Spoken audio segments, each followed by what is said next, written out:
Shana Tova, friends. Happy New Year, and welcome to our service, wherever you may be. During this past year, we have deepened the pattern of our worship and fellowship, extending the boundaries of religious service during time of pandemic.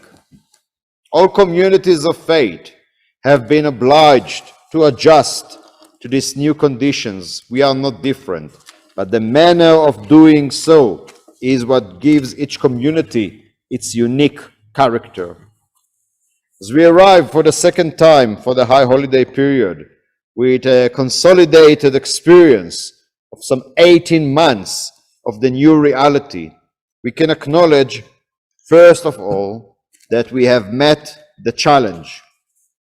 Our Zoom prayers have become a sacred space, anchoring the week, assisting us in finding holiness within time, even without being physically in shul. This achievement is maybe less than we would have wanted, but it is not to be underestimated. Despite the harsh circumstances surrounding us, we have maintained a communal spirit, as manifested not only in the weekly services, but also in the celebrating of the festivals, of our cultural activities, the cheder and bar and bat mitzvah events, the work of the care committee, the conversion class, and so on. All these have continued, bearing witness to the vitality and resilience of our community. Today, as we celebrate the first evening of the new year, I speak to you from our beloved shul. It is my sincere hope that this is a sign that we'll soon be able to return, basing ourselves here at Beit Emanuel, while broadcasting our services to the whole world. To our community members who have left for other continents, to our families abroad, and all those who seek an authentic, relevant, and contemporary practice of Judaism. It has almost become a cliché to say that we live in unprecedented times. This is true in the sense that never before was humanity compelled to face such dire circumstances or the acuteness of our current difficulties. Yet, in the bigger picture, there has been no change in the human conditions. As always, we are vulnerable. As always, we are fragile. We lack any assurance of or control over the future. We do our best in the face of defeat to achieve what is most dear to us. It is these attributes that make us human and enabling us to relate to one another in friendship, fellowship, and mutual care. It is disturbing to contemplate these realities. We would like to think that there are some assurances that if we behave in a certain way, we may be exempted from the harsh aspects of life, but there is no such guarantee. Righteous people are as vulnerable as the villains or as the mediocrities, which is where most of us would be placed, not too righteous, but not altogether corrupt either. We are the kind of people to whom Maimonides refers in the famous comment that it is therefore necessary for everyone to regard himself throughout the whole year in the light of being evenly balanced between evil, innocence, and guilt, and to look upon the entire world as though it were evenly balanced between innocence and guilt. Thus, if one commits one bad deed, that person will upset the balance, drawing the whole world to the side of guilt and becoming the cause of its destruction. But if, on the other hand, one performs one single duty, look, it will shift that person to the whole and the whole world to the side of virtue, bringing about salvation and escaping from the disaster. We are capable to make the difference, and therefore it is our duty to do so. If we had been incapable, weak by nature, unable to assume the task of Tikkun Olam, then there would not have been any claim upon us. Yet, it is in our power to heal, fix, and mend this poor, sick, and broken world.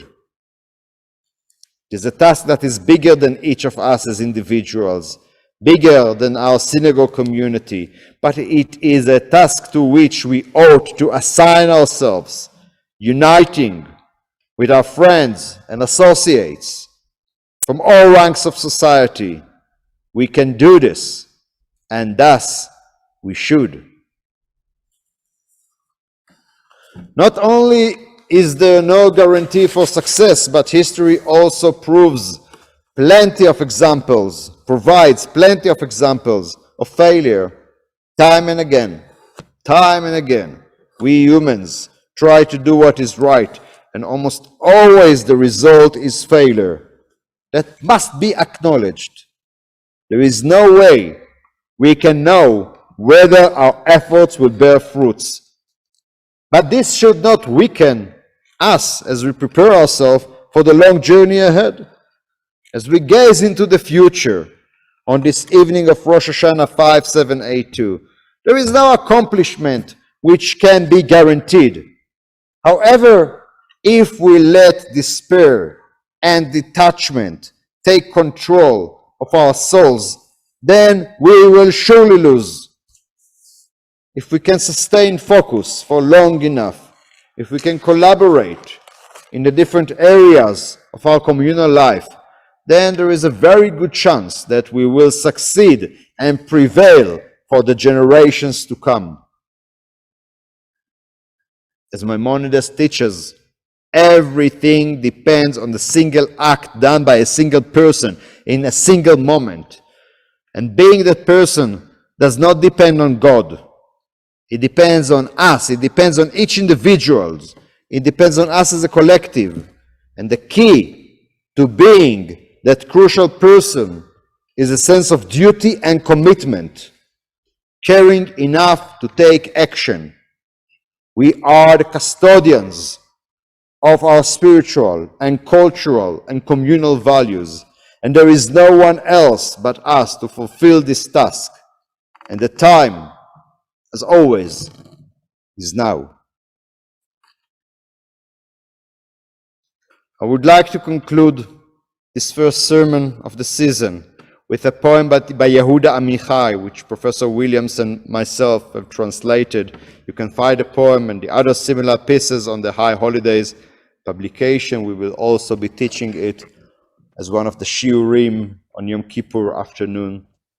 And I bless you all and express my deepest wish that we may stay together and make this community, Beit Emanuel, a real home for our congregants, families, elderly, our youth, as well as those from the outside who are seeking spirituality, seeking to engage with our cultural heritage, seeking a community where they can truly belong.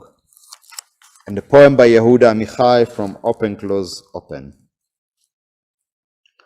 I'd like to sing a hymn of praise to everything that lasts, here with us that doesn't live or wander like the migrant birds, and doesn't run away to the north or to the south, and doesn't sing my heart is in the east, but I am in the edge of the west. I'd like to sing to the trees that don't shed their leaves, but suffer the burning of summer and the cold of winter, and to those people who don't discard their memories, suffering much more than those who discard everything. But most of all, I'd like to sing a hymn of praise to the lovers who stay together in joy and sadness and joy, making a home, making children, now and in the seasons to come. לעשות בית, לעשות ילדים, עכשיו ובימים האחרים. Shana Tova, Chaverim. Happy New Year, dear friends.